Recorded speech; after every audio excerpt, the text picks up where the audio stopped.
नमस्कार दोस्तों, आप लोगों का स्वागत है मेरे चैनल डाटा कुकिंग में। तो स्टूडेंट, आज हम क्या सीखने वाले हैं, जरा जल्दी देखिए। इस नॉर्मल डिस्ट्रीब्यूशन को देखिए। यहाँ मैंने एक क्वेश्चन दिया हुआ है, हमें इस क्वेश्चन का समझना है। In an intelligence test conducted on 1000 students, average score was 42 and standard deviation 24। मतलब 1000 बच्चों का टेस्ट लिया गया है और उनका एवरेज मार्क्स जो 42 पाया गया और स्टैंडर्ड डेविएशन कितना 24, मतलब 24 नंबर ऊपर नीचे हो सकते हैं। तो आपको बताना है कि कितने स्टूडेंट्स के नंबर 50 से ऊपर आए हैं, कितने स्टूडेंट्स के नंबर 30 और 54 के बीच में आए हैं, कितने बच्चों के नंबर 40 से ज़्यादा है और कितनों के 60 से ज़्यादा है। ठीक है ना। तो यहाँ पर मैं पहले कर चुका हूँ, लेकिन एक और बार हमने यहाँ पर बॉक्स बनाया है और इस बॉक्स में अब आपको सिखाऊंगा कि यहाँ पर वैल्यूज़ कैसे आएंगी। अब इसमें सबसे इंपॉर्टेंट बात है, क्योंकि हम एक्सेल में कर रहे हैं तो आपको एक्सेल के अंदर एक फॉर्मूला सीखना पड़ेगा, norm.s.dis, जो ऑब्वियसली मैं ही आपको सिखाऊंगा। ठीक है ना। तो देखिए, पर इसको समझने पहले आपको जो इस कर्व पे आइए, आप दोबारा इस कर्व को देखिए। इस कर्व में मैंने पहले से एक बार लगा रखा है, यानी कि ये कहने की मैं कोशिश कर रहा हूँ कि ये जो नॉर्मल कर्व जो बेल शेप देता है, इसका टोटल एरिया 1 होता है, टोटल एरिया 1। लेकिन एक्सेल कैसे काम करता है वो आपको समझना पहले ज़रूरी है। कंसेप्चुअली अगर आप स्ट्रांग होंगे तो आप कोई भी सवाल कर पाएंगे। तो ये बार है, तो बार के दो पार्ट्स है, एक लेफ्ट एरिया और एक राइट एरिया। लेफ्ट ये वाला पोर्शन है, राइट ये वाला पोर्शन है। ठीक है, ओके। तो जब मैं एक्सेल में फॉर्मूला यूज़ करूँगा तो आप देखिए मैंने यहाँ लिखा हुआ है area corresponding area to left of Z, corresponding area to left of Z. तो अगर ये जेड होता, फिलहाल तो ये जेड है नहीं, लेकिन अगर ये जेड होता तो हम पर जो वैल्यूज़ होंगी वो क्या होंगी, इस वाले पोर्शन के हमारे सारी वैल्यूज़ आएंगी। मतलब क्या हुआ, मान लो ये बार अगर यहाँ ना होकर यहाँ होता तो इसका मतलब ये हुआ कि जो एक्सेल का फॉर्मूला यूज़ करेंगे उससे जो एरिया हमें मिलेगा वो क्या है, लेफ्ट ऑफ दिस बार। तो बार कहीं पर भी हो हमें एरिया मिलेगा left of this bar only, left of this bar only. पर मान लो हमें तो पूछा गया है कितने स्टूडेंट्स के नंबर, यहाँ पर 23 नंबर मान लेते हैं, कितने बच्चों का नंबर 23 है या 23 तक है, तो तब तो आपको लेफ्ट ऑफ बार चाहिए। ओके, समझ में आ गई बात। लेकिन अगर मुझसे पूछा गया कितने स्टूडेंट्स के नंबर 23 से ज़्यादा है, तब लेफ्ट ऑफ बार नहीं चाहिए, तब हमें राइट ऑफ बार चाहिए। राइट यानी कि 23 से ज़्यादा तो यहाँ पे बच्चे होंगे, यहाँ तो नहीं होंगे, तो यहाँ पर कैसे पहुँचेंगे। तो आप देखिए टोटल एरिया 1 होता है, इस 1 में से अगर मैं left of this bar minus कर दूँ तो मुझे मिल जाएगा राइट ऑफ दिस बार, और यही हमारा जवाब होगा। तो यही आपको विजुअलाइज करना है, यही चीज़ आपको विजुअलाइज करना है। ठीक है, लेट्स स्टार्ट। देखिए, तो पहला सवाल हमारा ये हमारा वीडियो नंबर 17 है, finding area under normal curve. ठीक है ना। तो अब हम स्टार्ट कर रहे हैं। यहाँ पर मैंने ऊपर लिख दिया है स्टूडेंट्स कितने थे 1000 और एवरेज हमारी कितनी थी 42। कहाँ लिखा है एवरेज 42, ये रहा 42 एवरेज, और स्टैंडर्ड डेविएशन 24। ठीक है जी। पहला क्वेश्चन क्या है, number student getting more than 50 marks. तो मैंने यहाँ 50 लिख दिया, मैंने यहाँ 50। दूसरा क्वेश्चन है 30 और 54 के बीच में, तो पहले मैं 54 लिखा फिर 30 लिखा है। कलर चेंज मैंने इसलिए किया हुआ ताकि समझ में आ जाए कि कौन सा सॉल्यूशन किस कलर के लिए है और वही कलर क्वेश्चन को असेंबल करेगा। Then green colour, minimum marks 40 है और पास कितने बच्चे होंगे, तो यहाँ मैंने 40 से ऊपर वालों के ही पास होंगे, ऑब्वियसली बात है। फर्स्ट डिवीजन कितने बच्चों मिलेगा, जिनके 60 से ऊपर होंगे, तो ऑब्वियसली वंस अगेन जहाँ मैंने लिखा हुआ है एरिया मोर देन 60 मार्क्स हमें चाहिए, एरिया मोर देन 40 मार्क्स चाहिए, area till 54, area till 30 and then more than 50। खैर, एरिया टिल 54 का मतलब क्या हो वो आप समझते, नॉर्मल कर्व में आते हैं। दोबारा एक बार से मान लेते हैं कि मुझसे पूछा गया, मैं एक इंसर्ट लेता हूँ और यहाँ से मैंने एक और एरो ले लिया, बार ले लिया, और मुझसे पूछा गया है, मैंने यहाँ पर चेंज कर देता हूँ, ठीक है, ब्लैक।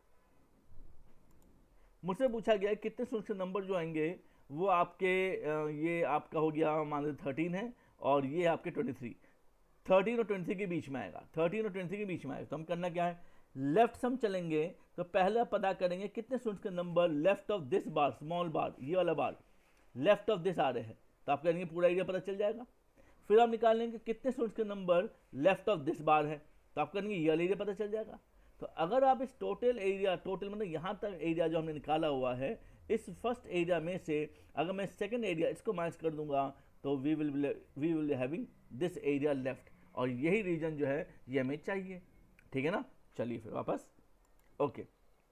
अब वैल्यूज कैसे निकालेंगे, सबसे पहले जी वैल्यूज निकालनी पड़ती है हमें। जी वैल्यूज कैसे निकलता है, जी वैल्यूज निकलेगा equals x minus mu upon standard deviation. कहीं में नोट कर लीजिए, x minus mu upon standard deviation. तो एक्स क्या है, एक्स है हमारी रिक्वायरमेंट जो हमसे पूछा गया है 50, तो यहाँ पर मैं लिखता हूँ इक्वल्स एक्स।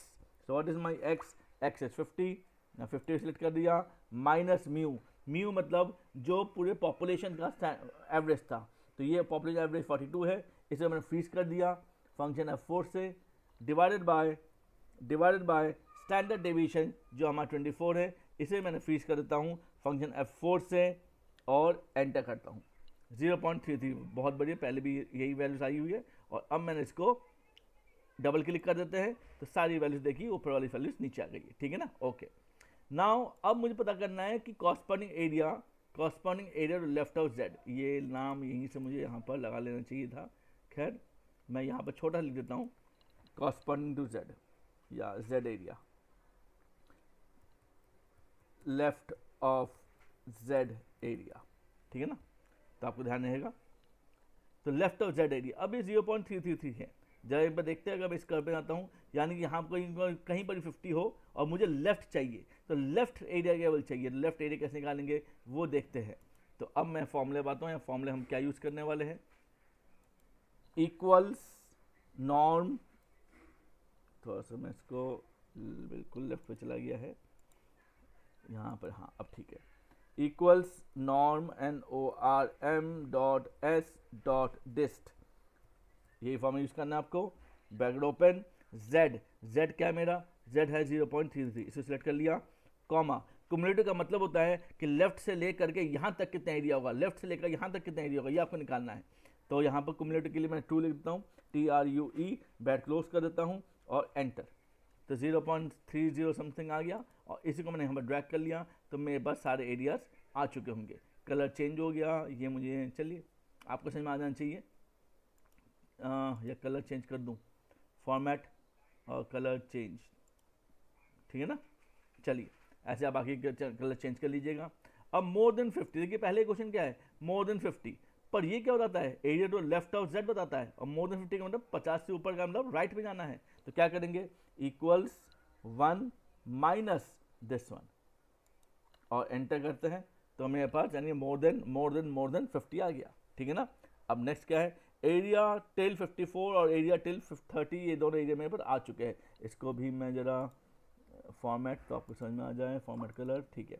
तो एरिया टिल 54 और एरिया टिल 30, आप वापस समझाते हैं, मैंने कहा था कि अगर मुझे इतना से एरिया चाहिए तो कैसे करेंगे, इस टोटल यहाँ तक के एरिया में से, यहाँ तक के पूरा नहीं, यहाँ तक के एरिया में से दिस बार, स्मॉल बार से लेकर के लेफ्ट तक का हमारा एरिया आ चुका होगा, माइनस करेंगे यहाँ से लेकर के ये बिगर बार को, तो बच जाएगा हमारे पास दिस एरिया, तो अभी माइनस करना है, तो हम वापस आते हैं, तो क्या करने वाले हम लोग, इक्वल्स क्या है, बिगर एरिया मेरे पास है 0.69 minus this area and enter, तो आपकी वैल्यू आ गई, ठीक है ना, वेरी गुड। अब एरिया मोर देन 50 मार्क्स, ये भी मोर वाला सवाल हो गया, equals 1 minus this one and enter, बहुत बढ़िया, and then again area more 60 marks equals 1 minus and this one and we are having, देखिए सारी वैल्यूज मैच कर गई, बहुत बढ़िया। अब ये तो है प्रोबेबिलिटी हो गई, यानी कि इतनी प्रोबेबिलिटी है कि इन बच्चों को 50,000 मिलेंगे। अब कितने बच्चों को, तो भाई साहब यहाँ पर हमें पता 1000 बच्चे हैं, ये रहा 1000 बच्चे हैं, तो मैं क्या करने वाला हूँ, equals this probability multiplied by 1000, और 1000 को मैं सिलेक्ट कर लेता हूँ और फ्रीज कर दूँगा, सबके लिए 1000 ही है, फंक्शन F4, एंटर करता हूँ, तो 369.44, कोई आधे बच्चे तो होंगे नहीं, तो भाई साहब इसको हम लोग राउंड के माध्यम से, ROUND राउंड, ब्रैकेट ओपन और कॉमा 0 कर देता हूँ लास्ट में, ब्रैकेट क्लोज, एंटर, तो 369 perfect students, and now drag it और डबल क्लिक, अच्छा, और टू डिड ऑल मज, ओ हो, चलो फिर बार बार करना पड़ेगा, कोई बात नहीं, इक्वल्स दिस मल्टीप्लाइड बाय 1000, ऊपर 1000 है, एंटर कर दिया, तो ये हो गया, इसको राउंड कर लीजिएगा आप लोग, ठीक है ना। तो ऐसे मैं इसको भी कर लेता हूँ, इक्वल्स 1000 मल्टीप्लाइड बाय कितना 0.533 and you will be getting this figure, और इसको भी राउंड कर लेना बाद में आप लोग, और ये नीचे आ गया, अच्छा इसमें वही बात होगी फिर से वही, equals this one multiplied by 1000 यहाँ बच्चे 1000 हैं, और ब्रैकेट एंटर कर दिया, राउंड करने से आपके परफेक्ट ऊपरली फिगर्स आ जाएंगी। एम आई क्लियर, तो ये आपको ध्यान रखना है तो इस प्रकार से आपके पास जो भी सवाल होंगे नॉर्मल कर्व से रिलेटेड, आपको मैंने एक टेबल दे दिया, आपको इसमें बिठाना है, ठीक है ना। पहले आप इसको ध्यान से बनाइए, कोई दिक्कत हो तो कमेंट बॉक्स में ज़रूर बताइएगा। मुझे उम्मीद है कि आपके समझ में आ गया होगा। सिर्फ आपको कंसेप्ट ध्यान रखना है कि ये corresponding area left of Z है, लेफ्ट ऑफ जेड। मोड की आपको 1 तभी मैच करना होगा जब मोड की बात आएगी, यानी more than 50 area, then more than 40, then more than 60। जब भी मोर देन की बात आएगी तो 1 में से आपको ये एरिया कॉरस्पॉन्डिंग एरिया का मैच करना पड़ेगा। अगर मोड की बात नहीं आ रही है तो आपको कुछ मैच नहीं करना है, जितना एरिया आना होगा नहीं ये एरिया, उसी एरिया पे आपको गेम को खेलना है। Am I clear? Thank you all, इतना हम ध्यान करेंगे और आप लोग सब्सक्राइब, शेयर और लाइक करते रहिए। Thank you, have a good day, take care all.